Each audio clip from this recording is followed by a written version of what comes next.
Toastmaster Sarang, a cardboard can show more expressions than you. A cardboard can show more expressions than you, Toastmaster Sarang. What if I mess this up? Never mind.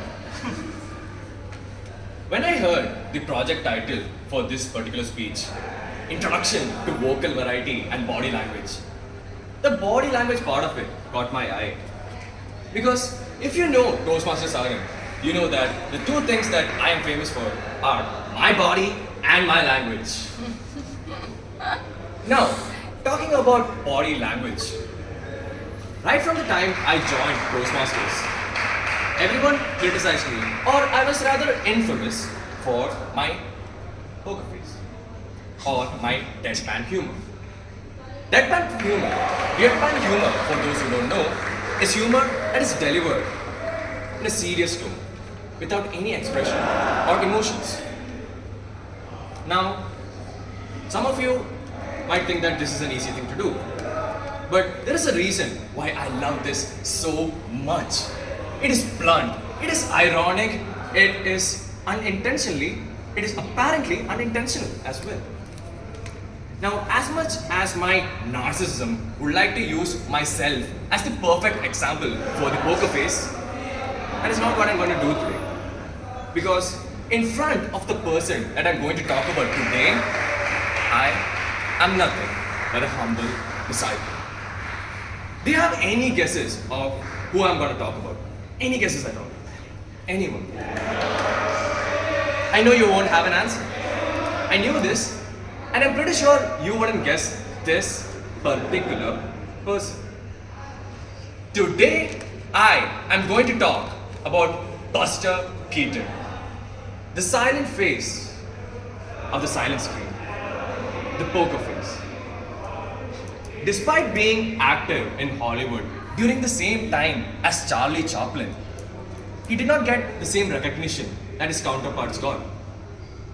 While us millennials and Gen Zs are still raving about how Charlie Chaplin conveyed his humor through a wide variety of emotions, we do not look at the fact at how Buster Keaton delivered the same humor through the lack of emotions.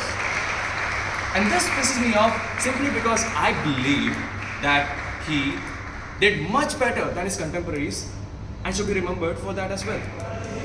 Okay, enough loathing. What is this Buster guy? Who is this Buster guy? What's so Buster about him? Where is the hype?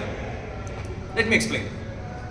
Buster Keaton was a stage performer from a very young age. 3 years old to be precise.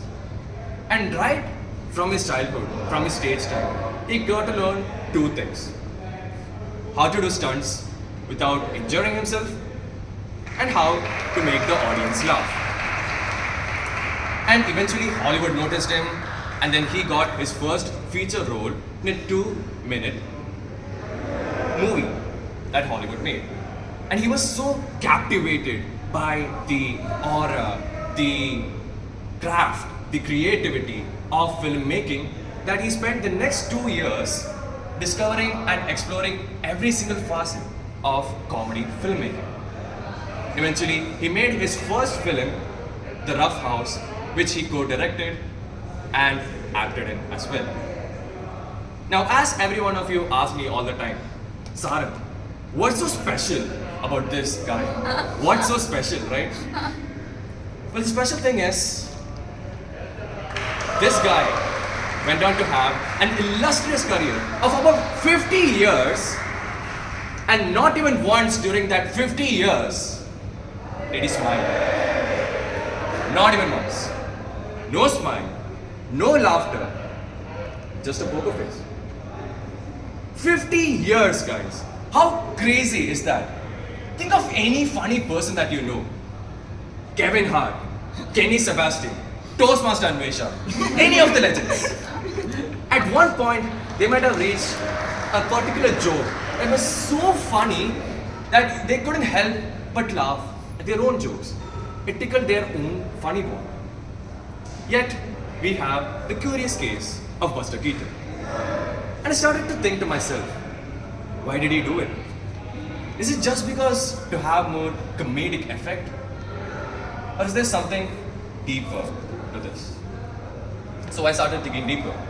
A lot of research, and I found a particular interview of Buster Keaton, where the interviewer asked him, "Sir, why do you not smile in your movies?" And this was his answer. He said, "Right from my childhood, every time I expressed any sort of emotion, the fear that I had when I was wondering whether my trick would go wrong, the happiness in my face when the trick actually went right, whenever I expressed them, the audience did not seem to care. They had no emotion within them. But ever since I had the poker face, suddenly everything is very funny. Everyone is laughing at whatever I do. And hence, I kept it with me. And when the interviewer asked, why do you think that is? He did not have an answer. His answer was simply, that is how the stage works. That is how it's done. As simple as that. But I don't think it's as simple as that. When you think about it, Buster Keaton sacrificed his smiles, his laughs, his emotions so that others could laugh at him. He sacrificed all this because he was so dedicated to the art form that he was performing. Now, if you look at the characters that he was writing, it's always a very simple man who had very simple job, but he was always bombarded by problems, one after the other, one after the other. And even if he successfully cleared each and every one of them, he didn't have a smile on his face. Never he had a smile on his face because he knew there were more problems that are going to come at him. And this is not something that is seen in his characters alone. You can see this affect Buster Keaton as a person. Because when his own friends asked him, why do you not smile in your movies? He had a different response. His response was that as I'm working on the screen, as I'm putting all this hard work, it did not occur to me that there was something to smile about. And this hit me. This hit me hard. Because I always defined myself by the work that I do. It is always something. It might be academics, it might be the events that I do. That is what I define by myself. And I got so accustomed to this to a point where people appreciate me for what I do rather than me. It's always what I do that matters to me. Oh, the reel is doing amazing numbers, you should be feeling happy.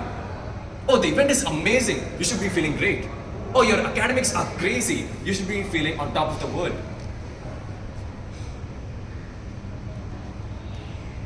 And it's not just that, right? Every time, even if I go on a hangout, I see it as a task.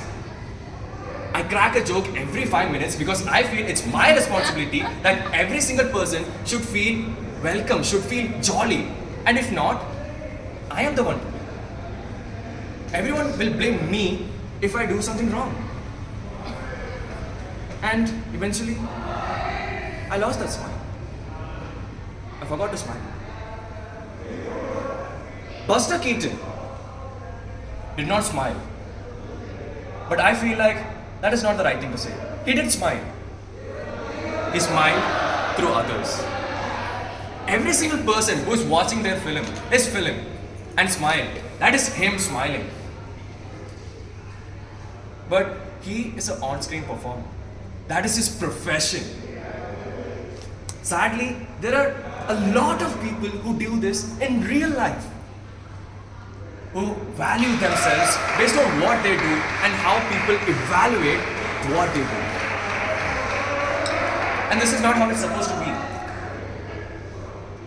This might be masqueraded in the title of deadpan humor, but think about it. Maybe give it a thought.